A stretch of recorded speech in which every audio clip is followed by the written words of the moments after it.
अस्सलाम वालेकुम, my name is Mohammad Shahroz Ahmed and you are watching you can success. तो जैसा कि आपको मालूम है, हमने 10 क्लास की मैथ का चैप्टर नंबर 7 स्टार्ट किया था। तो उसके बेसिक कॉन्सेप्ट्स हम काफ़ी हद तक पढ़ चुके थे। तो चंद एक चीज़ें मैं आपको मजीद पढ़ाऊंगा कि लाइन, लाइन सेगमेंट और रे में क्या फ़र्क होता है। तो सबसे पहले हम सीखते हैं कि लाइन किसे कहते हैं। मैं आपके सामने एक मैंने लाइन ड्रॉ की।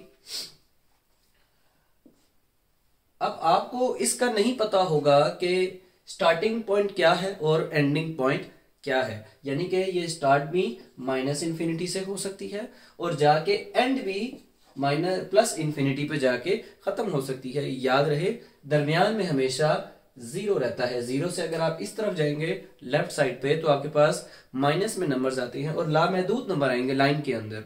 ठीक है, इसका कोई एंड पॉइंट नहीं होता। इधर भी आप जा सकते हैं और इधर भी आप जा सकते हैं। इस तरह का आपके पास एक एमसीक्यूज भी आएगा, a line has 1 and point, 2 and point, 3 and point और नो एंड पॉइंट। तो याद रहे, आपने हमेशा नो एंड पॉइंट वाले ऑप्शन को टिक करना है। उसके बाद आते हैं लाइन सेगमेंट के ऊपर। What is line segment? अब अगर मैं इसी लाइन में से एक छोटा सा पार्ट ले लूं, फॉर एग्जाम्पल यहां से यहां तक मैंने एक हिस्सा ले लिया और उसको मैंने नीचे ड्रॉ कर लिया।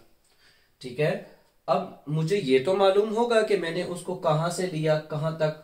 ओके, तो एक इसका ये पॉइंट होगा, एक इसका ये पॉइंट होगा। ये लाइन सेगमेंट लाइन का ही हिस्सा होता है। इसके दो एंड पॉइंट होते हैं। एक पॉइंट को मैंने लेट्स सपोज नाम दे दिया ए का, एक पॉइंट को मैंने नाम दे दिया बी का। तो ये एक बहुत कॉमन सा सवाल होगा कि लाइन सेगमेंट और लाइन में क्या फर्क है। तो याद रहे, लाइन के एंड पॉइंट्स नहीं होते और लाइन सेगमेंट जो होता है उसी लाइन का एक हिस्सा होता है जिसके दो एंड पॉइंट्स होते हैं। दो एंड पॉइंट्स, एक स्टार्टिंग पॉइंट, एक एंडिंग पॉइंट। ओके, अब तीसरे नंबर पे आता है आपके पास रे क्या चीज होती है। अगर मैं इस लाइन सेगमेंट का एक पोर्शन लूं यहां से उधर तक, लेट्स सपोज मैंने एक पोर्शन लिया ये और कहा कि मैं यहां से पीछे की तरफ चलना चाहता हूं, या इधर का मैंने एक पोर्शन ले लिया और मैंने कहा कि मैं यहां से आगे की तरफ चलना चाह रहा हूं। लेट्स सपोज एक ये पॉइंट लिया और यहां से आगे की तरफ, मींस कि मुझे अपनी स्टार्टिंग पोजीशन तो पता है लेकिन एंडिंग पोजीशन नहीं पता कि मैं कहां पे जाके एंड करूंगा।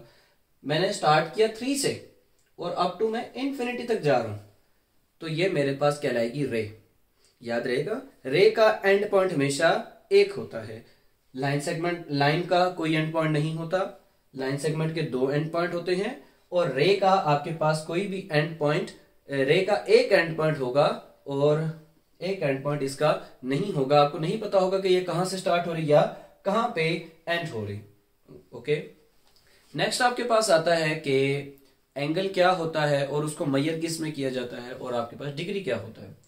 मैं अब दो रे अगर ले लूं, रे में आपको पहले बता चुका हूं रे क्या होगी। एक रे मैंने ये ले ली, स्टार्टिंग पोजीशन मुझे नहीं पता लेकिन एंडिंग पोजीशन मुझे पता होगी कहां पे एंड है। तो एक मैंने रे ये ले ली। अब इन दोनों के दरमियान एक खास तरह की ओपनिंग होगी।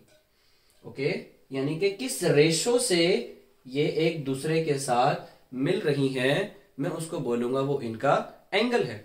फॉर एग्जाम्पल एक मैंने ये ले ली और एक मैंने ये ड्रॉ कर दिया। अब आपको नजर आ रहा होगा एंगल किसका ज्यादा है। ऑफ कोर्स नीचे वाली फिगर का। ऊपर वाली फिगर क्लोज फिगर है, नीचे वाली फिगर थोड़ी ओपन करके है, तो इसका एंगल ज्यादा है। हमेशा एंगल दो रेस के दरमियान में बनता है। जो आपके पास स्टार्टिंग पोजीशन होती है जहां पे आपने लेट्स सपोज एक रे को रखा, वो इनिशियल पोजीशन कहलाती है या इनिशियल रे या इनिशियल लाइन कहलाती है।